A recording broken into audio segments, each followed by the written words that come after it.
예, 앞서 전해드린 것처럼 730 재보선의 공천 작업 거의 마무리가 됐습니다. 어제는 여야의 대표적인 거물 정치인이죠. 나경원, 손학규 두 인물이 전략 공천됐습니다. 오늘 이 두 분을 1, 2부에서 차례로 모두 만나겠습니다. 먼저 1부에서는 서울 동작을에 전략 공천된 나경원 전 의원을 만나볼 텐데요. 이미 정의당 노회찬 후보가 출마 선언을 했고요. 새정치연합에서는 박원순의 남자라고 불리는 기동민 후보가 출사표를 던졌습니다. 여기에다가 새누리당의 거물 나경원 후보까지 출마를 결정한 건데요.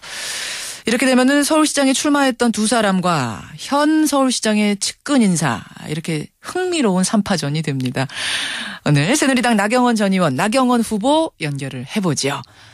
나 전 의원님 안녕하세요. 네, 안녕하세요. 오랜만에 방송 출연하시네요. 네, 정말 오래간만에. 어떻게 지내셨습니까? 네, 잘 기억하시겠지만 작년 2013년 1월에 스페셜 올림픽 세계대회를 개최했었습니다. 위원장 하셨죠? 예, 아마 그거 하라고 저한테 이렇게 좀 정치적 공백기 주신 것 같습니다. 열심히 재밌게 했고요. 예. 그 후에도 계속 여러 가지 장애인 스포츠 활동, 그러니까 패럴림픽 활동했고요. 예. 그래서 그런지 누가 최근에는 저한테 스포츠인이라고 분류하시기도 하더라고요. 스포츠인 명단에 들어가 있을 정도로 사실 굉장히 열심히 뛰셨어요. 장애인들 위한. 그럼요. 저 패럴림픽 집행위원하고 얼마 전에 IOC에 회의도 갔다. 그러셨어요. 자, 그렇게 지내다가 사실 재보선 얘기가 나오면서부터 초반부터 이름은 오르락 내리락 했습니다만 최종 출마 결정하시기까지는 상당히 오래 걸렸습니다. 네. 어떻게 최종 결심하셨어요?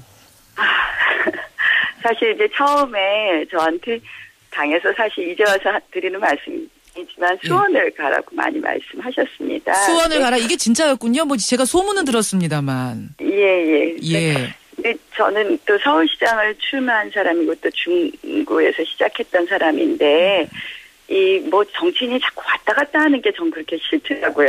그래서 좀 명분에 안 맞는 것 같고 그래서 경기도 분들이 보시기에도 그렇겠다라고 말씀을 드렸고요. 그랬더니 이제 나중에 또 동작을 하라 그러셔갖고 결심하게 된 것은 지금 대한민국이 다 힘들다 이런 말씀들 많이 하시고 또 우리 국민들께서 모두들 좀 아파하신다 이런 얘기들 많이 하시잖아요. 그래서 이런 때 그냥 공인이 뒤로만 물러나 있는 것은 도리가 아니겠다 하는 생각이 들어서 그래서 결심하게 되었습니다. 근데 사실 이 지역이 이제 김문수 전 지사를 염두에 두고 당이 설득 작업을 벌였습니다. 공개적으로 벌였다가 실패한 거라. 그 자리를 과연 나경원 전 의원이 받아들이겠는가. 어려울 거다 이런 관측이 많았거든요. 좀 서운하진 않으셨어요? 대타 같은 느낌? 저는 사실 지사님께서 공천 받으시는 게 또 참 좋다고 생각을 했었는데요. 지사님은 아마 그만두시고 바로 다시 또 표를 구하는 거라든지 이런 여러 가지 맞지 않다고 또 생각하신 부분도 있으신 것 같습니다. 현직에서 내려오자마자 가는 부분 이런 것들. 그래서 국가를 위한 일이고 지금 이 시기에라도 공인이 마냥 뒤로 물러나 있는 것이 제 책무가 아닌 것 같아서 나서게 됐습니다. 그래요. 알겠습니다. 여하튼 주사위는 던져졌고요. 상대 진용도 확정이 됐습니다. 새정치연합의 기동민 후보, 정의당의 노회찬 후보. 어떻게 상대 주자들은 마음에 드십니까? 훌륭한 후보들이랑 이제 같이 저도 열심히 경쟁하겠습니다. 아니, 특히 기동민 후보가요, 박원순 시장 측근이라는 점에서 2011 서울시장 선거 리턴 매치 이루어지는 거 아니냐, 이런 얘기들 하시는 분들 계시는데, 동의하세요? 후보들 각자를 보시는 거죠, 후보들 각자를 보는 것이다. 아니, 제가 왜 이 질문을 드리냐면, 기동민 후보는 예를 들어서 2011년에 이미 박원순 시장에게 선거를 한번 진 분 아니냐. 그걸로 검증이 된 거다. 이런 멘트를 저희 인터뷰에서 하셨어요. 뭐라고 답변하시겠습니까? 정말 저는 사실 이제 이 재보궐선거가요.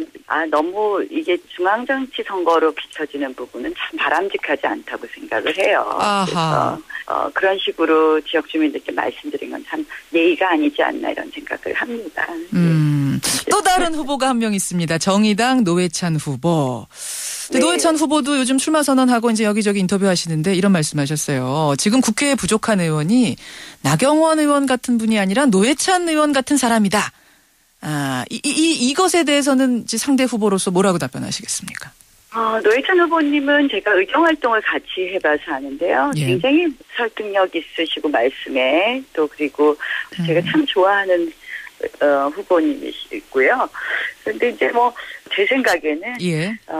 지금 또 이렇게 워낙 여야가 이렇게 첨예하게 좀 대립되고 이런 때니까요. 예. 이제 뭐 저도 사실 근데 정치권에 있을 때는 참 우리 뭐 어떻게 보면 정당 구조로 많이 일을 했었던 기억도 있습니다. 예. 어제 사실 제가 참 반가운 전화를 받았는데 전 원내대표께서 전화하셨더라고요. 새정치연합의 전병헌 전 원내대표가 직접. 동작 갑 지역에 계시잖아요. 그런데 예. 뭐 어느 의원님보다 제가 제일 많이 만났어요. 우리 그 문방위 간사로서 같이 맞아요. 일을 많이 했었거든요. 두 분이 싸우기도 많이 싸우셨죠. 정책으로. 네, 많이 싸웠죠. 그랬는데 정치권이 보여줘야 되는 모습은요. 예. 합의를 이루어내고 조정해가는 과정이라고 생각을 합니다. 그래서 국회에 들어가면 좀 그런 역할을 하고 싶고요. 예. 또 야당하고 많이 이야기도 해봤던 경험도 있고 그런 역할 제가 좀 할 수 있지 않을까 이런 생각해 봅니다. 나경원 의원께서 정치권에서 좀 한 발짝 떨어져 있으면서 생각의 변화? 뭔가가 좀 달라진 느낌을 저는 받는데 어떻습니까? 네, 생각도 조금 많이 변화한 부분도 있습니다, 사실. 또 그리고 국민의 갈등을 해소하는 곳이 정치여야 되는데요. 해소하고 조정하는 데가. 이렇게 여기서 딱 막혀서 해결이 안 된다면 정치인들에게 기대하는 것은 이제 다른 구조로 기대할 수밖에 없게 되거든요. 그러면 국회 무용론이 나올 수 있겠죠. 알겠습니다. 정치인들이 정말 잘 인식해야 될 때라고 생각을 해요. 그런 변화를 이끌기 위해서는 어쨌든 일단 국회에 입성을 하는 게 이번 선거에서 이기는 게 목표가 될 텐데 첫 번째 목표가 될 텐데 지금 새정치연합과 정의당이 야권 단일화를 할 가능성이 엿보입니다. 그러니까 3파전이 2파전이 되면은 사실은 좀 어려운 싸움이 될 수도 있습니다. 이 야권 단일화에 대해서는 어떻게 전망하십니까? 네, 선거 때마다 이게 자꾸 야권 단일화 뭐 연대 나오는 거 저는 뭐 그렇게 크게 바람직한 일은 아니라고 생각을 해요. 아마 모든 유권자들께서 저랑 비슷한 생각이실 것 같고요. 저는 뭐 단일화에 대해서는 뭐 생각하지 않고 뭐 오로지 주민만 바라보고 열심히 하겠습니다. 알겠습니다. 나경원 전 의원 서울 동작을에 출마 확정했습니다. 지금 만나고 있는데요. 아니 그나저나 나 의원님 뭐 오늘 주제하고는 상관없지만 워낙 지금 이제 이슈가 되고 있는 부분이고 당 중진이시니까 제가 잠깐만 여쭤보고 갑니다. 새정치연합의 권은희 전 수사과장이 공천이 됐습니다. 전략공천. 여기에 대해서 새누리당은 지금 강하게 비판, 사후 뇌물죄란 표현까지 쓰고 있는데 중진으로서 나 의원님 생각은 어떠신가요? 글쎄 뭐 다른 정당의 공천에 대해서 말가도 자꾸 하기 그렇긴 하지만 지금 뭐 관련된 재판이 아직 확정되지 않았는데 조금 약간 시기적으로 좀 예민한 시기에 조금 좀 예민한 공천 아닌가 이렇게 생각합니다. 완전히 마무리되지 않았는데. 하지만 권은희 후보는 진실을 끝까지 밝혀내야 된다는 어떤 사회적 책임감을 느껴서 출마한 거다. 이렇게 말씀하시더라고요. 네, 저도 기사는 봤습니다. 동의하기는 어려우십니까? 글쎄 좀 하긴 시기적으로 별로 적절치 않은 것 같습니다. 네. 시기적으로 알겠습니다. 네. 서울 동작을 어려운 싸움 나서셨는데요. 선의의 경쟁 기대하면서 오늘 여기까지 말씀 듣도록 하죠. 고맙습니다. 네, 고맙습니다. 네. 예, 새누리당 서울 동작을 선거에 출마 확정됐습니다. 나경원 전 의원이었습니다.